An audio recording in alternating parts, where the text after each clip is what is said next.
they ever print a common planeswalker real quick, the episode will be explicit. I will be swearing up a storm. We'll put a little E next to the episode. Yeah, I had to do it once because of your potty mouth gun. When? I don't know. You said Donkey! in an episode, and it wasn't censored, so it came up as explicit. It did? Yeah. That's no. hilarious, actually. Sorry. Better censor that. Donkey! I just said. Oh, Poop. And then, oh no! Intercourse. Oh god! It's just gonna be like 6 bleeps. That's funny. Well, I found the intro clip. I'm just gonna put a bunch of bleeps. No, in. it's too meta.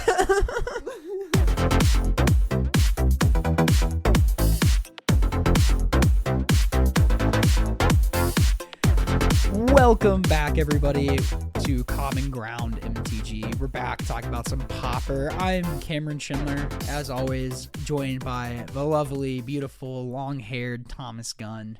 What's up? What's up? As always. Oh, Here yeah. I am. Here you are. And James Hippo Hieronymus, my other beautiful co-host. What's up, buddy? Howdy, Cameron. Came over early to pet my cats. I and did. Croissant claw you.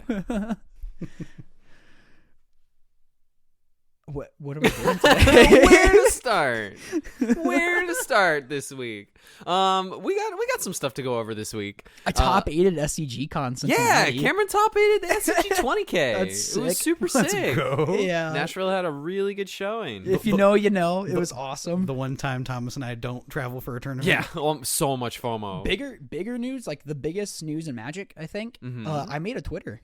Yeah, You did. You did. So now I have to add that in the show notes. Hell yeah, you do. And You do. if Hell you yeah. know, you know. I was playing Rakdos Scam in Modern. It was really cracked. I was the highest placing Rakdos Scam player. I drew into SCG does it a little weird. It's like a top 12, but if you're top 4, you get a bye. And I was able to draw into that top 4 and like the 3rd seat. And it was awesome. Pretty sick. Never have been more dialed in. I aggressively mulliganed. I knew what I needed in each matchup, and I was rewarded for aggressively mulliganing, and it was so good. Anyways, what are we talking about today again? We're going to do a little deep dive on a specific archetype. We were trying to talk about what we wanted to do, and we know that next week we have a little tournament report coming up from our local monthly tournament, so we're like, what do we do in the meantime? And so we decided we'd do a little deep dive on a specific archetype.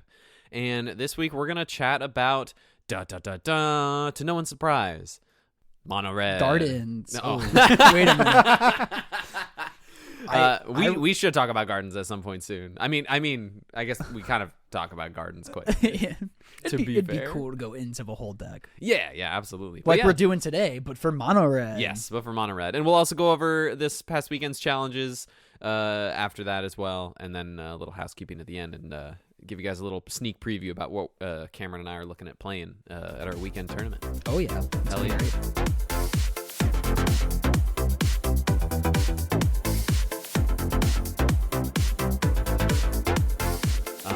Cool. Where do you guys want to start? I know we were chatting initially about kind of looking at the history of the mono red deck, kind of similar to how we went through the history of like the ban list. Well, I have a question. Why is Mono Red good? Why is mono red good? Like, Yeah, let's that's start from the let's top. start there. Let's start from the very beginning. Because I'm looking at the deck list and I see O2 in the latest Pauper challenge.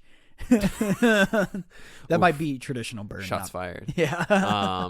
No, the burn deck is good because the red deck goes fast. Traditionally, the red deck in Magic history was really the first deck. If you look all the way back to the Sly deck back in the early to mid 90s, was really the first deck that was really playing on this super aggressive curve, using cheap threats and using just math to figure out exactly how you needed to sequence to be able to run your opponents over in formats full of just broken Magic cards at the time. Do you know any of the threats in the early Sly decks? Jackal-Pup. Jackal-Pup is Ball Lightning. Brass Man. Brass Man. Classic Brass Man. We're doing the Magic podcast thing of just naming cards at people. Yes. But anyways, these were super old But yeah. school, super But old school yeah. cards in the old school Sly deck. Yes. And moving on. Yes. So that was kind of the original idea. I believe that was as early as 94, 95. when the slide deck first hit the scene. Yep, I remember that. Yeah, you didn't exist. And since then, the burn deck in many formats has taken many shapes and forms. Most often revolving around one of the most popular cards in all of Magic, one of the oldest cards in all of Magic, Lightning Bolt. Which, if you're not aware, what are you doing? But just kidding. If you're not aware, Lightning Bolt is an instant for a red mana that's just 3 damage to any target. It is one of my favorite cards. Sorry for interrupting. It's just No, you're good. so clean. It is, and it's been a common from the start. I think there's something to be said about the simplicity of the card. It is such an evocative card, one of early Magic, and it is one of the most iconic cards, if not probably the most cast card of all time. It could be. I would be willing to stretch and say it might be the most cast card in the game. I bet you're right. It's just playable wherever it's at. It is the most efficient on rate card, and that's not incredibly broken that the game has ever produced, really. I mean, as far as any direct damage burns, like any direct damage spell like that, it's such a good card. You look at the artwork and it evokes a feeling. Yes. Like, especially when you first, like, what art of Lightning Bolt you first saw too, specifically, I think. I think my first is, I'm looking at the picture pulled up and it's like the new school one or whatever. I believe the first one I remember seeing was the M10 one. Yep. I have an M11 one and a little display in the corner of my living room right now because just replace it with a foil one in my red cube. Yep. I have a red cube. Who's surprised? Me. No, Lightning Bolt's Lightning Bolt is incredible. And so around Lightning Bolt throughout the years, there have been a lot of decks that have been built to just get your opponent dead. And in Pauper, in our format of choice, that has revolved around burn decks. Going all the way back to what's the oldest deck we have pulled up over here? I've got one from 2015. Let's start. I got one from 2015 as well. Yeah, let's start there. All right. So in the Pauper format, things as we know today we're not always that way. So we got to start somewhere. Mm-hmm. Our threats were real sad back in the day, but here we'll give it a shot. The list that I have in front of me, the creature suite is 4 Goblin Fireslinger. It's a single red mana for a 1/1 that taps to deal 1 damage to target player. That's a damage a turn. You know what that is? That's a 20-turn clock. That's a 20-turn clock. You better do something. The other card on in this deck was a card called a Keldon Marauders. And I do remember this one being played when I first started playing Pauper. Same. 1 in a red for a 3/3 with Vanishing 2. And for those who don't know what Vanishing is, it says this creature enters the battlefield with 2 time counters on it. And at the beginning of your upkeep, remove a time counter from it. When the last time counter is removed, sacrifice it. And Keldon Marauder says when it enters the battlefield or leaves the battlefield, it deals 1 damage to to target player. So the ceiling is like, what, 8 damage on this thing? Because you get 2 attacks in before it dies, right? Comes in, removes 1, goes down to 1. Yeah, I just think it's or you get 1 attack. you get 1 with attack this. with it. You get 1 Yeah, attack. you get 1 it attack starts with with it. 2. It's a 5 damage card. And then, Then your upkeep it goes to 1. You can swing with it. Yeah. No, because you remove the 1, because Vanishing only disappears It's if you not- can't. No, it's Pull when it the out. It's as soon last- as the last one is removed. You're it goes thinking away. of Oh, I'm thinking of You're thinking of fading. Yeah. Oh, Come on. this Vanishing- is fixed fading. Yeah, this is fixed fading. I expect you to know the difference between fading and Okay. and I'm sorry. vanishing. I'm sorry, Cameron. You're Am I- spoiled. You're Do I spoiled go by in timeout? You go to the hole. I'm gonna go into the. you're the spoiled by piece I'll go. Parallax Wave, there, friend. I am. I got Vintage Cube on the brain. So, and then we get to the usual suspects of what you would find in Burn. We have a set of Chain Lightnings, a set of Lava Spikes, a set of Lightning Bolts, and then a set of Fire Blast and Rift Bolts. I think Fire Blast is a very important card to touch on too. I agree. It's 4 colorless red instant. That's a lot of mana. So 6 mana for an instant to deal 4 damage to any target. But instead of paying its mana cost, you can sacrifice 2 mountains instead. So it's kind of like its final reach. I've been double blasted a lot. Sack the 4 mountains, take 8, you lose. Is it by any particular individual? Couple times by Thomas Gunn. It's true. Definitely, it's It was pretty happened. sick. A lot of red decks throughout history kind of have revolved around. This was legacy playable for the longest time. And so the last couple spells we have left of the deck. So Needle Drop is an instant for a single red, and it says Needle Drop deals 1 damage to target creature or player that was dealt damage this turn and draw a card. Then we have Incinerate, which is a 1 and a red for an instant that deals 3 damage to any target, and if a creature would die this way, it can't be regenerated. It can't be regenerated. Or damage taken this way wouldn't be regenerated. Yeah. Something like that. How red likes to take that effect away. Yeah, and I think one of the coolest cards in this deck, actually, I think is the coolest card in this deck, is Curse of the Pierced Heart. I also think Curse is really cool in these decks, and sustained all the way through to these decks. Like, I have a list in 2021 that we're going to quickly go through, and Curse has persisted through there in history as well. Yep, so Curse of the Pierced Heart is 1 and a red for an Aura Curse, and you enchant a player. At the beginning of the enchanted player's upkeep, Curse of the Pierced Heart deals 1 damage to that player. Works really well with Needle Drop. So, that's true. Oh, wow, that is cool. That sounds like a classic burn deck where your goal is to get to 20 damage, but you look at your hand, and when you want to keep an opening hand these decks, you want to be as close to the number 20 as possible. You'll never keep an opening hand burn that has 20 damage. It's just not possible. Unless you just have, like, your plate set of Fire Blast, but you're not winning that game. You need a lot of mountains. And so you got to rely on your top decks to get there. So you're playing these low land counts, so you only need 2 to 3 lands. And that's why these needle drops and stuff come into play, because you're helping. You get 1 more damage. You're cycling through your deck with that. I know back in the day, people used to play a lot more cards like Forgotten Cave for that very reason, so that your top decks were a little bit better than just having a bunch of mountains in your deck. I have a foil one. Ooh, very It's nice. So cool. All right. That's Well, it. that's what earlier burn looks like from 2015. That's it. Gun, you said you had one pulled up from. I do.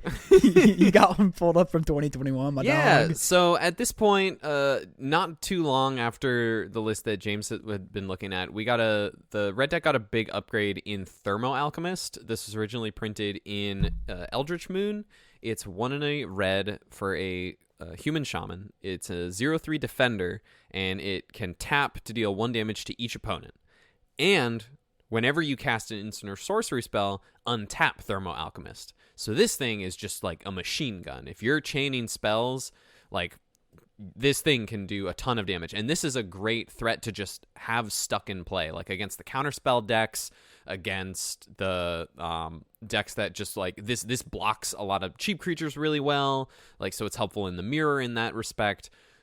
This thing has helped the deck gain a lot of velocity at this point in history, and there are still some versions that play either some number of Thermo Alchemist or the more recent version. Kessig Flame Breather. Yeah. Kessig Flame Breather, which triggers. It's a 1/3. It doesn't have the tap ability, but it triggers off of any non-creature. So that also plays into the artifacts that we'll get into a little bit down the line here. There is another one as well from Hour of Devastation, I believe. There is, yeah. It's a Firebrand Archer. Yeah, a 2-mana 2/1. Yeah, that triggers on non-creature spells. That is way better than a 20-turn clock. Oh, you're telling me my Goblin Fireslinger is bad? Yeah, that card's that's horrendous. That's disappointing. Yeah, I know. And were there any other major changes to this? Dominaria had come out, so we had 4 copies of Gitu Lava Runner in this list too. This is a single red mana for a 1/2 human wizard, and as long as you have 2 instant sorceries at least 2 instant sorceries in your graveyard, it gets +1/+0 and haste. So it's kind of like a Goblin Guide, just getting in there. So another just nice cheap threat to have consistent on the board. And this list is playing the full suite of burn spells that we mentioned. We have the Fire Blast, we have the Lightning Bolts, we have Lava Spike, which is just 3 damage to the player, Chain Lightning, which is essentially another Lightning Bolt. The Needle Drops are still here. I don't know if we mentioned Searing Blaze earlier. Searing Blaze is another burn spell that's good against opposing creature decks. It's a red instant. Deals 1 damage to target player and 1 damage to target creature they control, but if you add landfall, it's 3 damage instead. So 2 mana, 3 damage to your creature, 3 damage to the face is very, very efficient, because the often ways this deck can fall behind is if you're forced to use your burn spells to clear your opponent's creatures out of the way, and therefore you just don't have that extra velocity to go face and get your opponent dead, and you just start running out of gas really quick. We also had Skewer the Critics at this point, which is another bolt as long as you have triggered Spectacle. Otherwise, it costs 3 mana. So a bunch of upgrades. We're still playing Curse of the Pierced Heart. This version of burn is that this is known as Pinger's burn. Yeah, this is kind of the advent of Pinger Burn that we've referred to before. And I will traditionally play something much closer to this than the artifact list that we will get to shortly. And is Reckless Impulse out by this point? No, Reckless Impulse is still a few years out, or a couple years out. Because that's with Catholic Flame Weirder. Yeah. That's okay, Crimson Vow. I believe. Okay, so that's not. Yep, you're right. We got another year or two. Yeah. Okay, and so that's kind of like where Pinger Burn gets its roots from. Yeah, but we're in a new age of burn. Do you even call it burn anymore? So you play really. burn spells with their face sometimes. You do play burn spells, and there's some disagreement on like how many to play between pilots. But generally, the red deck has become much more of an artifacts deck. Yeah, it's definitely just more like a creature-centric deck than it is dealing damage direct to the face. It's almost like a hybrid of like goblin artifact deck, because you see some people playing 1 or 2 goblin grenades now, especially after like the Swiftspear ban. It's true. One of the lists I have pulled up here, just from one of the challenge finishes in December, it says they finished in first place, so I think this was a first place list from December 17th. Grenade? It's got 2 goblin grenades. Because this deck is playing 4 Goblin Blast Runner, which is the goblin that cares about if things were sacrificed. Mm-hmm. The Goblin Bushwhacker, which if you kick it, it pumps the team. The new Goblin Tomb Raider from Lost Caverns of Ixalan that we've spoken about before. That's essentially the same as the Gitu Lava Runner, where it's a 1/2. But this one, if you have an artifact, it's a 2/2 with haste, which is nuts. And a pet favorite of mine that is absolutely a mainstay in these decks, Voldaren Epicure. God, I love this card. Give me any excuse to play this card in Pioneer. A red mana for a 1/1 vampire that enters the battlefield. It deals 1 damage to the opponent, which is right on theme, and it makes a blood. So it's not just a creature, it's a body. It pings them, and it makes an artifact. This thing does everything the deck wants to do. And I think the real star of the deck, well, not only... But before I get there, it's funny because there are copies of Chromatic Star in this list. There's basically 2 primary engines for the artifact version. One of which is Kuldotha Rebirth, which is printed in Scars of Mirrodin, and it's a 1 red mana for a sorcery. As an additional cost to cast Kuldotha Rebirth, you sacrifice an artifact, and then you put 3 goblin tokens into play. What artifacts do you play? Well, that is the other main engine. Why would Burn play artifacts? Well, you see, when there are enough good red cards that care about artifacts, we then get to play Experimental Synthesizer. This, I think, is the card that really pushed the deck over the edge into the artifact space and just cemented the Kuldotha Rebirth as top dog in terms of what the red deck / burn decks look like. Like now these decks are even playing 4 Lotus Petals just to turbo things out or just have a free artifact kicking around. Red deck go fast. Red deck goes very fast. They're at the full 4 Great Furnaces for your artifact lands. Oh, one of your mountains is just an artifact. It's true. Cool. It's true. I'll read Experimental Synthesizer just so in case there are folks who are not familiar, because every episode is someone's first episode, especially right now since we're on episode 6. Oh, you okay? Yeah, it's been so long. my point was that it hasn't, but that's fair too. No, it's true. It's true. I was just saying to a friend, I was like, hey, man, we're on episode 6. It's going well. It's going really well. Shout out to everyone listening. We really appreciate y'all. Experimental Synthesizer. It's an artifact for 1 red mana. When it enters or leaves the battlefield, exile the top card of your library. Until end of turn, you may play that card. Plus, for 2 and a red, you can sacrifice it at sorcery speed to make a 2/2 white samurai creature token with vigilance, which notably will trigger the leaves the battlefield trigger on its own. So it has the whole package just in this one card. It's so clean. It's so beautiful. I love this card so much. We all love this I also want to play this in Pioneer. It's so good. I think if there's one card in the Pauper format that we all agree on, this is probably the card. Yeah. Last episode we were saying like this is a great card to have Pauper focus center around stuff. This is good. This is fun. This is a great card. Agreed. This is a card that I think I mentioned it. It's just good to have a pillar of a format, and this is one of those cards that is a pillar of the format, and it's a great card to have as that. Agreed. Common pattern is in the later turns you can Synthesizer, and if you're lucky, hit a Kuldotha Rebirth, or just play the Kuldotha Rebirth in your hand, triggers the Rebirth, and you get your 3 Gobbly dudes. And a card. And a card. And another card, yeah. It's so sick. In addition, some of these lists, whether they're in the sideboard of the artifacts list or in the main deck of, there are still some decks that are playing more of a burn package. For instance, this artifact list, they are playing lightning bolts, they're playing chain lightnings, they're playing galvanic blasts because they have the artifact counts, and they will play 1, maybe 2 Fire Blast. Fire Blast is still a busted free card, but since you're playing 4 Great Furnace and only 12 Mountains, it's not as consistent if you're playing a bunch of Mountains. So these decks are kind of they're kind of down on the Fire Blast, which kind of makes sense. This other card that's in the sideboard of these artifact lists and often in the main deck of the Pinger versions that still run around a little bit is Reckless Impulse, which Cameron had mentioned earlier. This and also Ren's Resolved, which is printed in 2023. They're both 1 and a red for a sorcery to exile the top 2 cards of your library, and you can play them until the end of your next turn. So as opposed to Synthesizer, you got to use it or lose it that turn.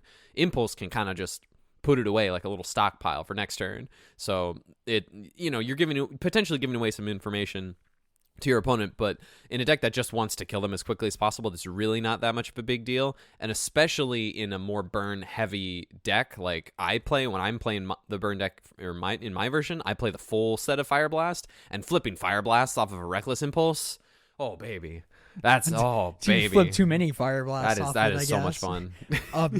So like the big difference between these decks is these artifact decks don't really play the 8 Rinse Resolve effects, if I'm correct. Yeah, and they'll play like this one has like a few in the sideboard, but that's about it. The artifact deck's a lot faster, and it's more about attacking. Where the Pingers deck, you're not really attacking with your creatures as much. You're more playing these burn spells with your, get this, the name of the deck, your Pingers out, and you're just casting these burn spells, getting value. You play these Rinse Resolve, these 8 Rinse Resolve effects, just because you're okay going a little slower because you have this inevitability. James, what are some sideboard options that we've been using either throughout history or more recently? Okay, I'll give a couple old school options because that's where I like to come from. Yeah, I'll give a couple old school burn options. We got cards. I think my favorite is Molten Rain. Ooh, yes, I've registered that. 1 red for sorcery. It says destroy target land, and if it is a non-basic land, its controller takes 2 damage. We'll continue on with the land destruction. Another card that cropped up when the Gates deck, I guess, became more prevalent in the format was a card called Raise. Single red, sorcery, sacrifice sacrifice land. Yep. As you cast this to destroy target land. Yeah. Yes. Really, really powerful. Great with Fire Blast. It seems like a non-bow, but against those Gates decks, you really have to keep them off of their stuff. Like if they get a big Basilisk Gate on their Sacred Cat over and over again, because the Sacred Cat has lifelink, you're gonna lose. Mm-hmm. Other old school options, I guess some of them are still relevant. Electrickery helped fight the mirror matches earlier, or some of the mirror style decks back then. And Electrickery is 1 red instant, deal 1 damage to target creature you don't control, and Overload for 2, and it just deals 1 damage to each creature you don't control. Correct. Moving on to more current sideboard options. Yeah, because Electrickery has kind of been outdated a little bit. Yeah, this list I have pulled up. They're still. This is exactly the same one I've got pulled up, I believe. It's still a played card. That's why I said it's not as relevant as it used to be. Both list I have. But it'll still play. Some lists still play Electrickery. It is an instant. That's worth something. That is true. It is worth something over the other card that tends to replace it more nowadays is a card called In the Festivities. And for those who don't know what In the Festivities does, it is a single red for a sorcery, and it deals 1 damage to each opponent and each creature and planeswalker that they control. Oh yeah, lots of common planeswalkers here. Even I know some lists even play this in the main deck, actually. Yeah, I play 1 in the main deck usually for just like hedge for the mirror. And of course we always have the beautiful blasts. Mm-hmm. We love Red Elemental Blast and Pyroblast. Yep. Staples of the format. And of course, everybody's favorite piece of graveyard hate. We have Relic of Progenitus. Yeah, everyone needs a good Relic of Progenitus. And a tale as old as time. A dredge deck just wins sometimes.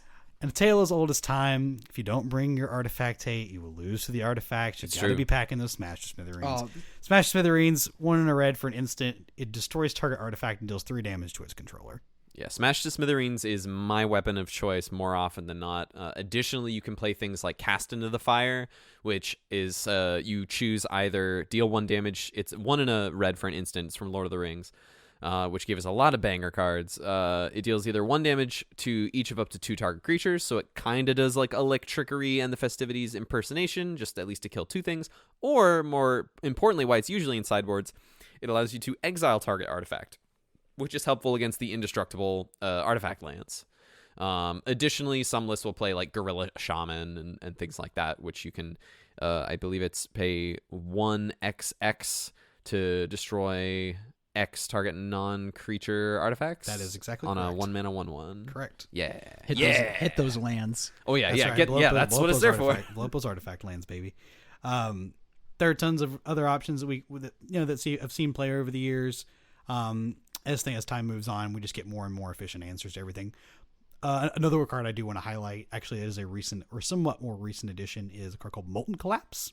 3 in a red for an instant. Molten Collapse is from LCI. You're thinking I think Mind Collapse. Oh yeah, Mind Collapse. Molten, too close to each other. Tell us about Mind Collapse, James. So Mind Collapse is 3 in a red for an instant, and it deals 5 damage to target creature or planeswalker, or instead you may sacrifice a mountain to cast this instead of paying its full mana cost. As long as it is your turn. As long as it's your turn, yes. Yes.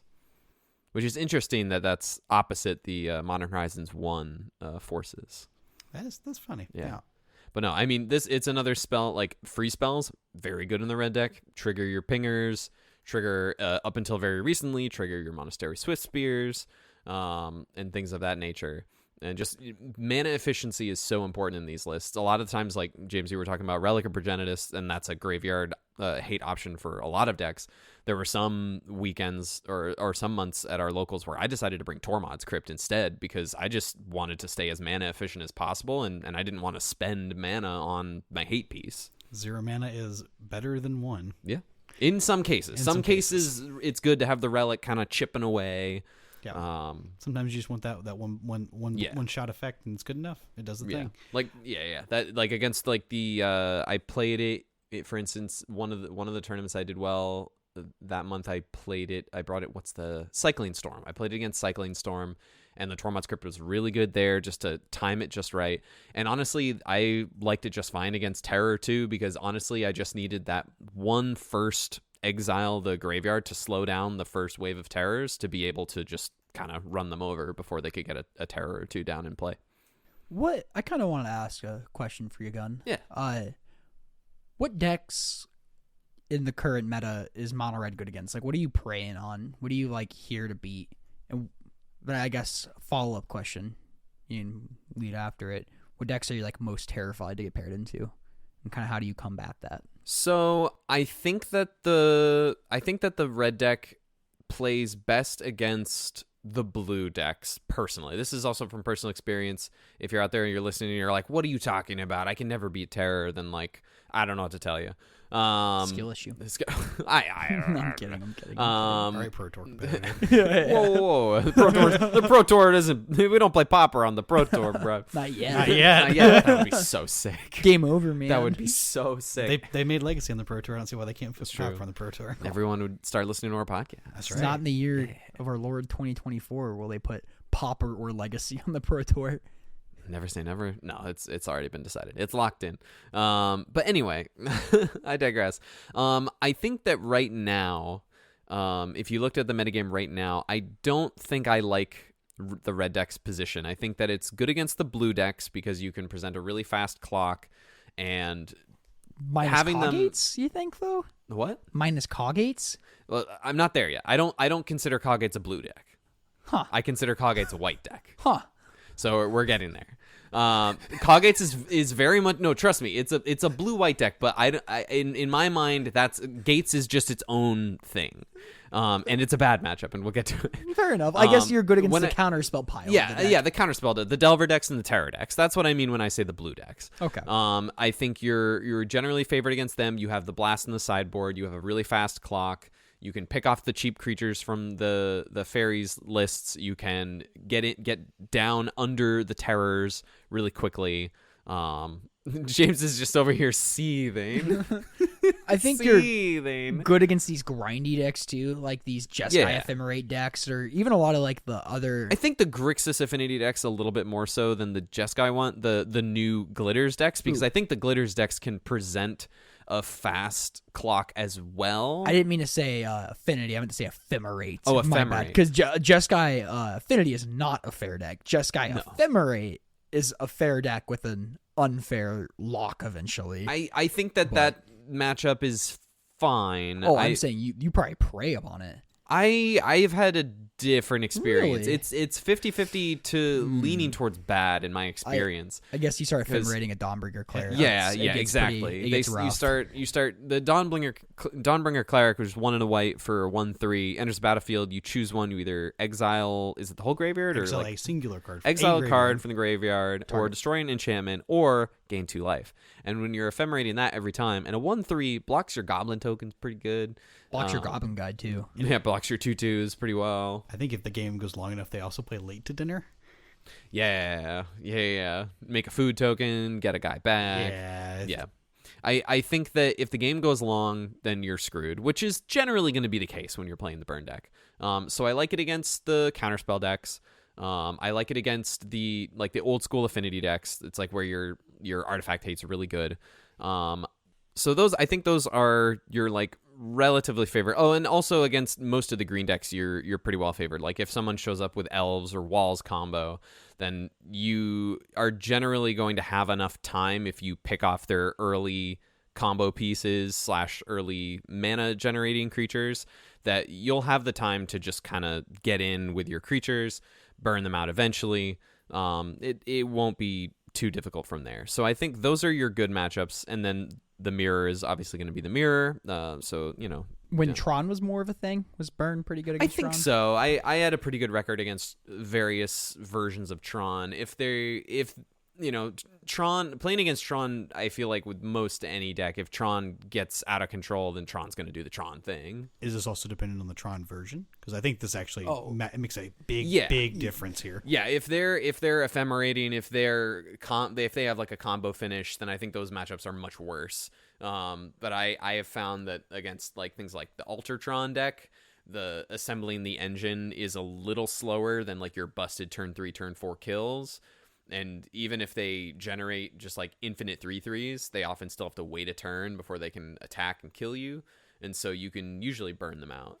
At least I've only played against it a couple of times, but it didn't. I know that feel deck plays difficult. a full set of Weather the Storm in the main deck. That's why I asked with specific version. I know the like Ephemerate Tron deck does play like probably a single copy of Weather the Storm now because it has mystical teachings in it. But I think that version is way worse against the like mono red decks than like I actually think Ultratron is a fine matchup against the mono red deck. Totally fair. Did you mention the Borosynth deck? I didn't yet. No. So the other synthesizer decks like Borosynth, and now we have the Glitters decks like the Jeskai Glitters decks. I think these matchups, if you can get a fast start and you can kill their creature that they go to put all the glitters on, great. Outside of that, Mirror Enforcer is kind of a problem. Gingerbrute just randomly sacking to gain 3 life could potentially like put a little stop on your race. I think that those matchups are close, but I certainly don't think they're easy by any means. They can outrace you too. And then I think your 2 worst matchups, just looking at these top metagame shares on Goldfish here, for sure are the Gardens decks and the Coggates decks. Gardens will just grind you into the dust, and then has sweepers and Weather the Storms post board. Yeah, let's talk about Weather the Storm. And I want to just give a quick Gates thing here. No. Gates has a similar issue with the Dawnbringer clerics. It also has Sacred Cat. If they are using their Basilisk Gates to pump up their Sacred Cat over and over and over again, you're gonna lose that game. Yeah, it seems really hard to win once they start gaining 6 life. Yeah, and Prismatic Strands, holy hell! I think that might actually be like the back. That really is it. It's already tough, and then Prismatic Strands just like knocks you out. You're done. So Prismatic Strands is 2 and a white for an instant. Prevent all damage that sources of the color of your choice would deal this turn. It has flashback. Tap an untapped white creature you control. Hey, does the Coggate's deck play a bunch of white creatures? You know it does. It plays Crazy. all their creatures are white. Look at that.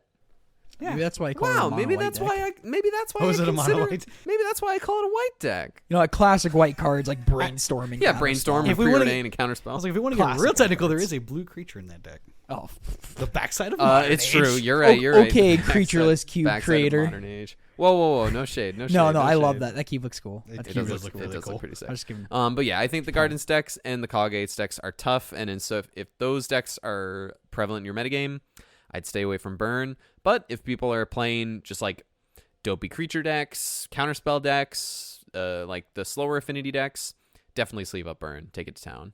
Are there any gameplay things you guys have questions about? You want to know? How do you beat a Weather of a Storm? Let's talk about Weather of a Okay, Storm. Weather of How a do you Storm. beat this card? All right, Weather the Storm is 1 and a green. It's an instant. You gain 3 life. Storm, which means you copy it for as many spells were cast in the turn. This is especially good against Burn, not only because it gains life, but also because it scales with the number of spells that you are casting to try and kill your opponent. It will literally single-handedly undo all of the work you have done with like 4 or 5 cards in just 1 card. So if you triple bolt them in a turn and they play Weather Storm, they're gaining 3, 6, 9, 12 life. So out of that exchange, they're gaining 3 life, and you lost 3 cards. Exactly. It's a 3-for-1, gain 3 life. That's hard for Burn to recover from. Yes. From like card. Yeah, because if I could just, it's like I get to exchange my 1 card for your 3. And I'm up. Yes. I'm up on the exchange. That's Yes. insane. Basically, my philosophy when playing against Weather the Storm is that you either need to get out ahead of the Weather the Storm very early, because in the early game, your opponent is mostly going to be forced to interact with your creatures rather than try and just hold up a Weather the Storm on 2. If in a format like Pauper, and pretty much any format in Magic at this point, if you're not doing something to develop your own board in the first couple of turns or interact with your opponent, you're just gonna die. I mean, that's just how Magic works at this point. And so they can't just hold up a gain 3 life. And if they are, then you can kind of just play around it.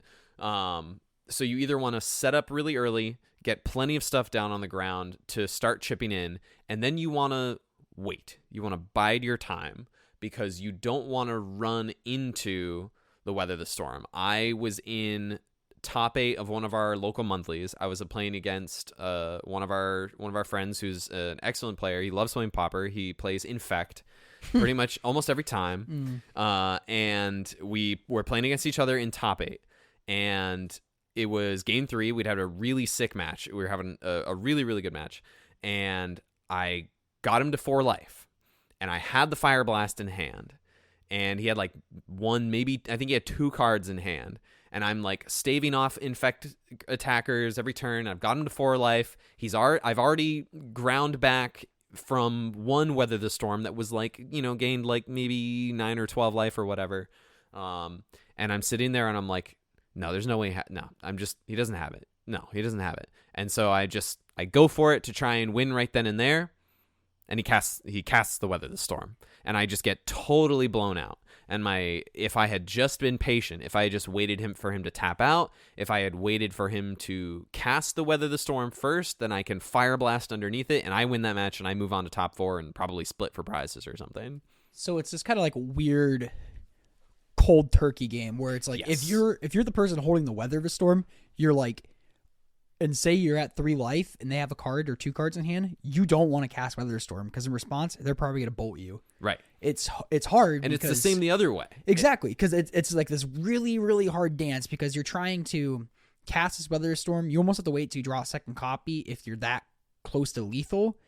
And like you said, on the burn side, you have to wait till if they have 1 card in hand, you almost have to wait till you have 2 bolts if they're at 3, because it's like you can't afford from the Weather Storm. It's like this really, really weird dance. It's the thing that I tell myself when I get myself in those spots.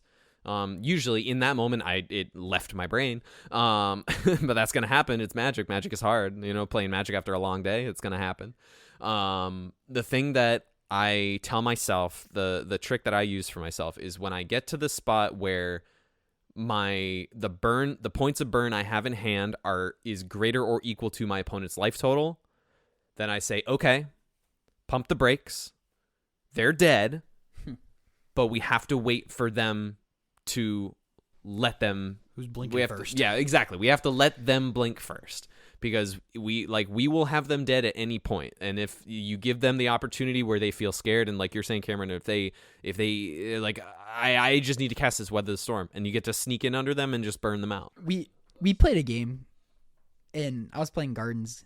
You being Thomas Gunn, you were playing Mono Red, and you had 2 pingers out and 2 fire blasts. You were playing around my Weather of a Storm like a G. Oh yeah. And I think what's the black spell that gains you life that sacrifices something that Gardens plays? Not Fanatical Devotion. Not Deadly Disputes, the third one. Reckoner's Bargain? Yeah, Reckoner's sorry, Bargain. there's 8,000 of these effects now, but I think no, that was a different game. But I think I Weathered the Storm or something on your instep, and I'm like, okay, I've been playing around.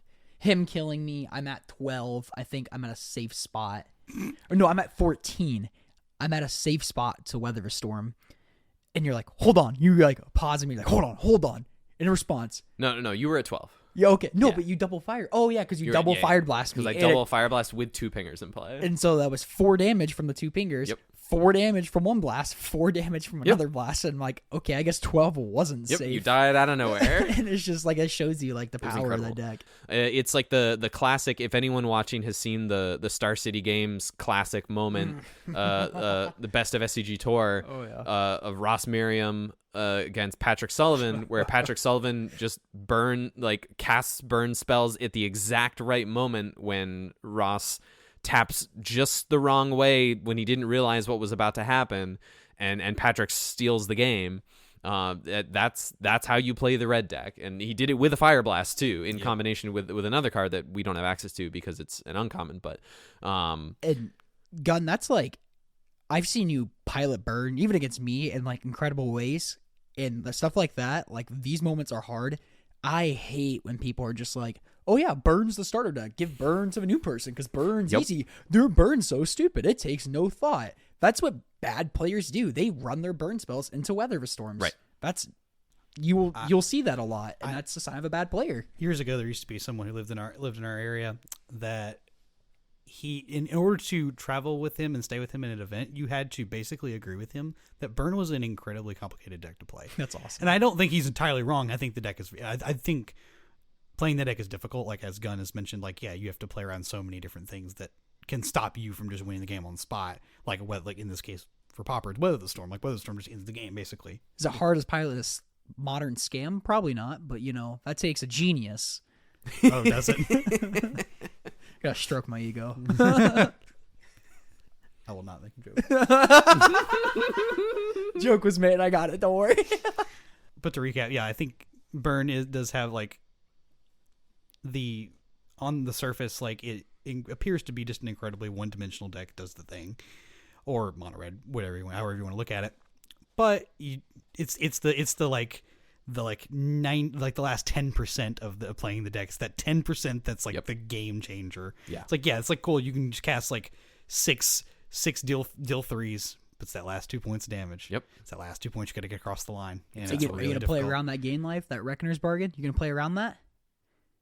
It's like, Yeah, like you you've said, got it's to about play that. around a bunch of different cards in Pauper because everybody's got to have a card.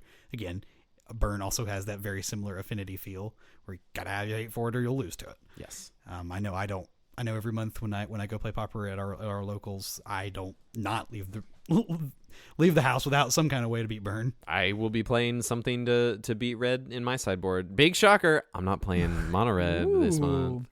One of my favorite Pauper games I ever played. My opponent was on mono red, kind of like a traditional burn deck, like a Pinger's Burn. I was playing Demir Fairies, and this was here in at the cave, and they had 2 cards in hand, and I had 1 counter spell and a board of some fairies. I think I'm at 3 life, and they cast Curse of Predation on me.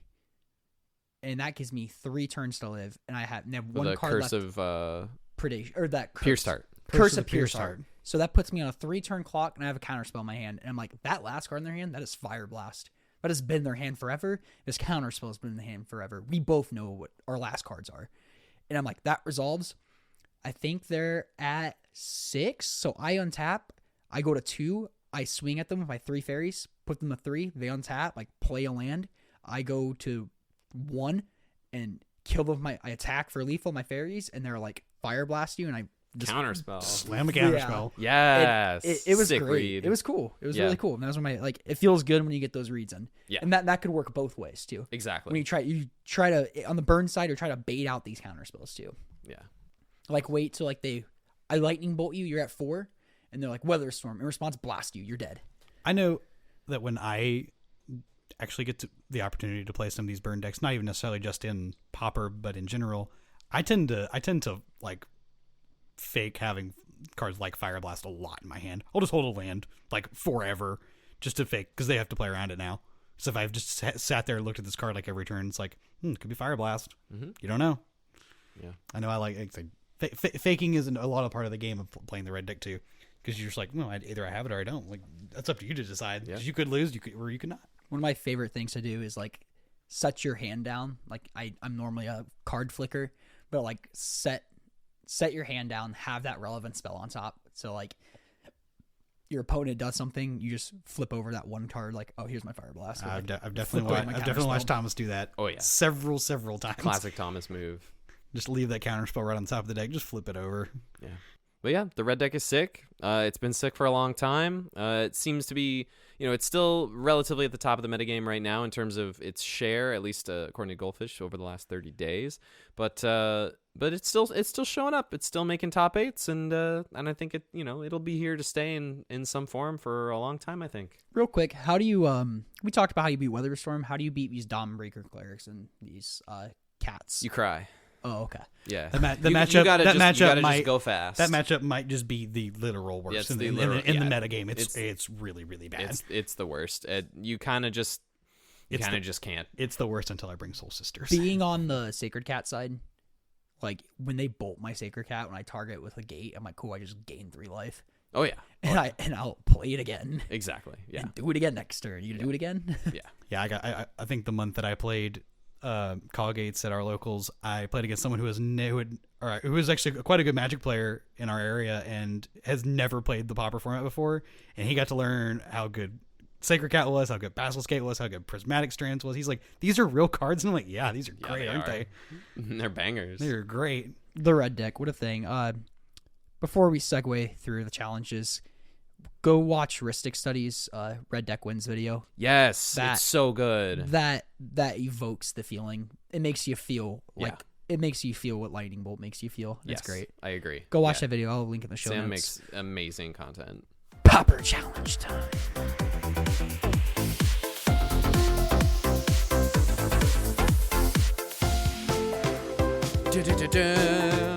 Shall I read off this top 8? Yeah, Top eights? let's do it. Well, what date is your first challenge? I'm on? doing Saturday and then Sunday. Cool. We have one on the 6th and one on the 7th. Yeah.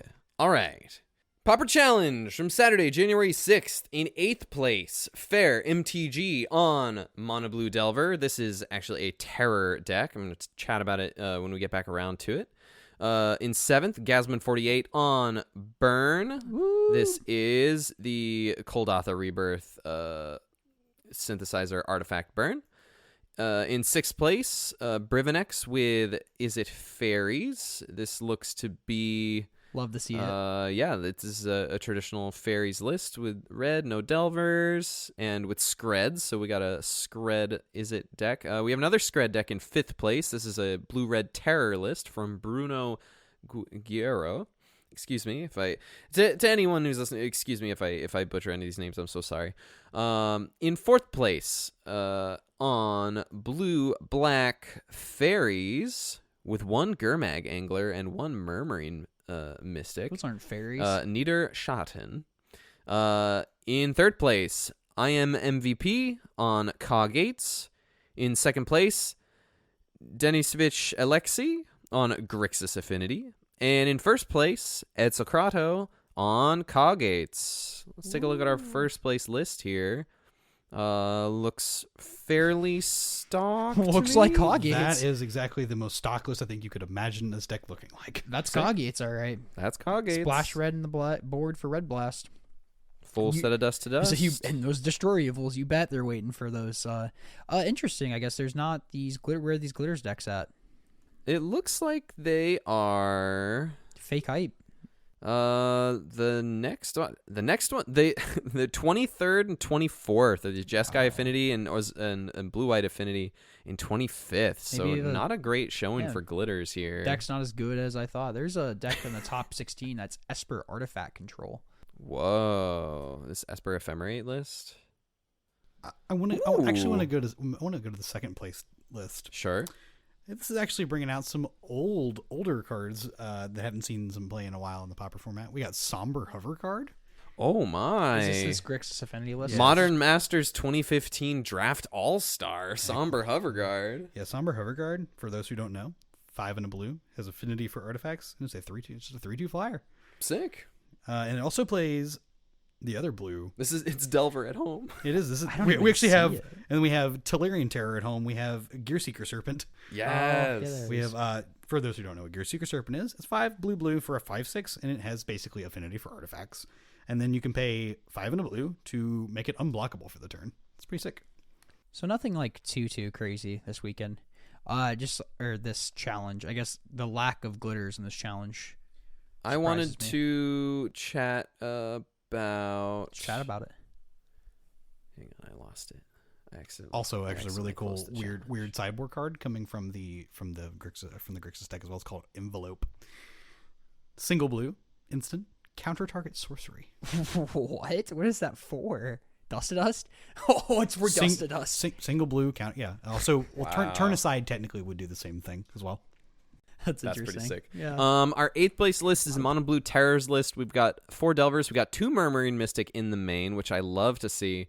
In the sideboard, they're playing 4 Jace's Phantasms. Now, this is sick. I saw their post on Twitter that the Phantasms were intended for the mirror. Jace's Phantasm is a relatively recent downshift. It's a blue mana for an illusion. It's a 1/1 flyer, but it gets +4/+4 if an opponent has 10 or more cards in their graveyard. That's spicy. That's and- as hot as their laptop. It's true. Is humming away. But no, I'm gonna if I'm on Terror this hot preview here. If I'm on Terror, I will be playing at least a couple of Phantasms in my board. I know that in our last month we had a non-local player come and visit us, and they actually were playing Jace's Phantasm as well. I think they were actually in their main deck. Oh, I didn't know that. yeah, That's cool. one of the Alabama people. They came with some Jace's Phantasms in their Terror deck. I was like, I walked by and I was just like actually stunned. I was like, that's so cool. That's awesome. I was like, bad weekend for that, though. Oh, it was not good. If there was a lot of Terror decks, that would have been so good. But that weekend was That was glitters dot day for that room. It was pretty awful. Yeah. But that's your Saturday challenge. Quickly looking at the Sunday challenge from the 7th. In 8th place, Bruno Guerra, a back-to-back Ooh, let's go. Good top job. 8. I believe this looks to be the same blue-red Scred Terror list. Sick.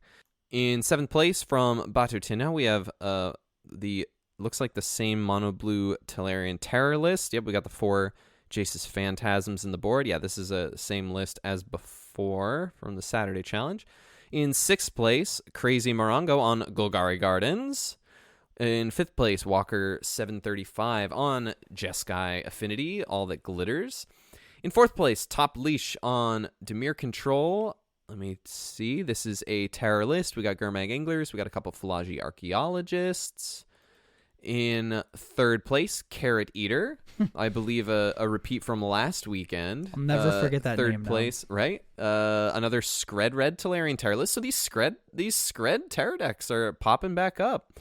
2nd place, 8 Salazar 8 on Mono Blue Delver, which looks to be this very similar Mono Blue Terror list. So something I'm going to sift through. And then in 1st place, _against_ on Grixis Affinity. So I want to talk about this Jeskai. Okay.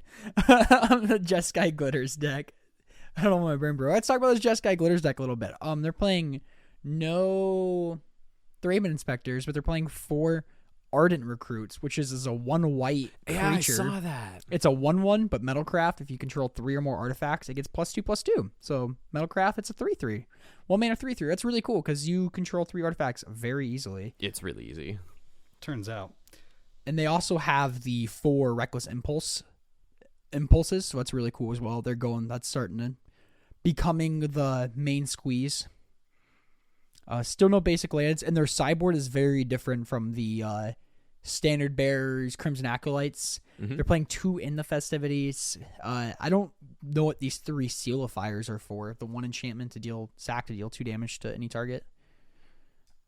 My guess is probably for just cards that people would stick a glitters on. I guess it just leaves it on the board. They can never attach a glitters to something. I guess so. You don't have to hold up the 1 red for lightning bolt the whole time. I guess, and it pumps your own glitters temporarily, at least while it's in play. Yeah, it does pump the glitters. Yeah, I don't love it. And another weird card that I'm curious as to why you would play this over just, I guess, to split them up for some weird corner case scenario, but it's a card called Tectonic Hazard. It is basically just the same thing as in the festivities. Mm-hmm. It just doesn't deal damage to the Planeswalker. Yeah, it's the same card though. It doesn't though. matter then. Yeah, No, yeah. it's virtually the same card. Again, no common Planeswalker. So that's really cool. I like the Ardent Recruits. I don't know how I feel about your sideboard because I feel like Gardens just can. Oh my god, my throat just went so dry. Gardens has a good matchup against this deck, and so I feel like the Black Acolytes come into play really well. Gardens list in this top 8, pretty stock. There was a card I saw from one of the Scred decks that I would love to mention. Go for it. I dare you. It's in the sideboard. Okay. Is it Shenanigans? It is not. Oh, it's even better than Shenanigans. Officer Barbrady. Shenanigans. Does anybody know what the card Ghostfire does? I knew that's what you were gonna it's say. the Devoid one, right? It is Devoid before Kind Devoid of. was a thing. Yeah. Oh, It is 2 in a red. It says Ghostfire is colorless, which would now just be called Devoid. But it deals 3 damage to any target. so what's the point of that? Beats blasts. Yeah. You know, don't beats literally blast. it. Other blasts. Other blast, exactly. 100%. Also beats like prismatic strand effects and things like that. It's a cool card. Actually, that's really cool technology. If that was your intended purpose, that's awesome. This Is It Terror deck has some technology in the sideboard called Echoing Burn for 1 and a red sorcery. Destroy target artifact and all other artifacts the same color as the artifact. So lands are colorless, so it doesn't work on lands, but Do you mean Echoing Ruin? The same name. what did I say? Echoing Burn. Oh, Echoing Ruin. Echoing Ruin. Destroy target artifact and all Oh, other same artifacts name. with the same name Oh, as that that's artifact. disgusting. Yeah. Oh, you could hit a Great Furnace and wipe the Great Furnaces? Mm-hmm.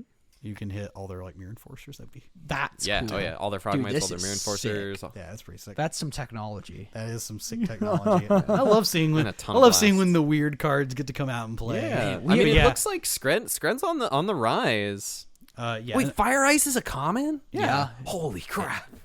It's Yeah. always Holy crap. It was originally a common. Wow. It was upshifted. Always has been. Yeah. in MH2. Skred, for those who don't know, Skred is a single red instant. It deals damage to target creature equal to the number of snow permanents you control, and it looks like pretty much all the lands played here are snow. And this Grixis Affinity deck is playing those similar creatures that Hippo mentioned with the Gear Seeker Serpent and the Somber Hover Guards as well. And we see the same in the mono. We see the Jace's Phantasm in the sideboards as well. Yeah, in the second place list. Yep.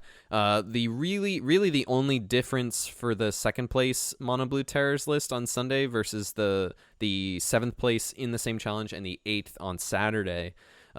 This list is playing 1 Force Spike in the main over the 4th Mental Note, which is pretty sick, pretty cute. And they're also playing 2 Echoing Truth in the sideboard, which is 1 in a blue, return, bounce a non-land permanent and all the permanents with the same name. So you could bounce your own stuff to protect your stuff, but more importantly, you can bounce just like a horde of stuff on your opponent's side. But yeah, I'm really liking the Terror list. I think I'm leaning towards playing Terror this weekend. Guess I'm playing Gardens. Or it's a synth deck. A buddy wants to borrow glitters from me. Oh, he wants to borrow Yeah. glitters. Oh, I see. Yeah. I could play Terrorless Terror. You could play just bad Delver. Terror! Just bad over. No, unfortunately, I do not get to join you two playing Pauper this weekend. That's true. I just get to play my favorite Magic deck of all time. It's fine and win money with it. You know Hell how Tennesseans pronounce terror? Turr. Terror. Notably, our winner on Grixis Affinity on the Sunday list finished 30th on the Saturday list with Mono Blue. So they switched it up and took it down. They wised up and played the artifacts. Yeah. The artifact Sick. cards are good. Yeah. Also, noted again, both to rehash, like, where's the glitters? Like, what happened? Yeah, we got one copy in top It's 8. there, but yeah, I think people are learning. prepared. People are getting smart. They're getting wise. To They- it. do we've not learned- tap out. We have learned of the days of old. You pack your affinity hate. Yes. And do not tap out. If you don't have to, yeah. No, hold that lightning bolt up. Even if you're taking a turn off, Yeah. you will get punished. You will play around it the whole game. You're like, all right, I'll tap out. When you die, you lose the game. Did I watch you do that? I think you did. Yeah, Yes. I've watched you do that. Yes, you watched me do it.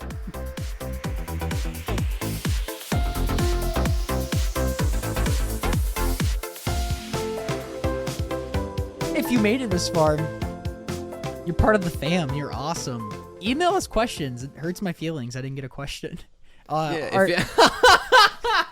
Don't hurt Cam's feelings. Yeah. If you have other questions about Mono Red, or you think we missed something or anything like that, definitely hit us up. Shoot us an email. Cameron will let you know what the email is right Yeah, now. We'll it's also put it in the show notes. Common Ground mtgpod@gmail.com. It'll be in the show notes. Email some questions. It'd be fun to do a mailbag episode. I don't know. Cool stuff. I don't got anything else to say. Thanks for listening. I mean, yeah, come to Pauper Cup, MagicCon Chicago in February. We'll give all three be there. We'll be there. We'll all be there. Gun will sign your Colosso hammers. Colossus Yeah, sure. hammers. I'll sign your hammers. I'll sign your. Me and Hippo sign your Colony Gardens. Peace out, everybody. Later, everyone. Drive safe. Peace out, fam. Welcome. Peace out. Welcome. I don't know. Drink responsibly. Drink responsibility. Bye.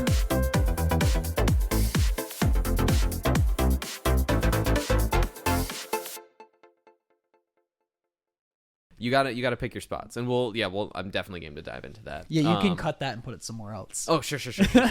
Oh, you trying to make my job harder?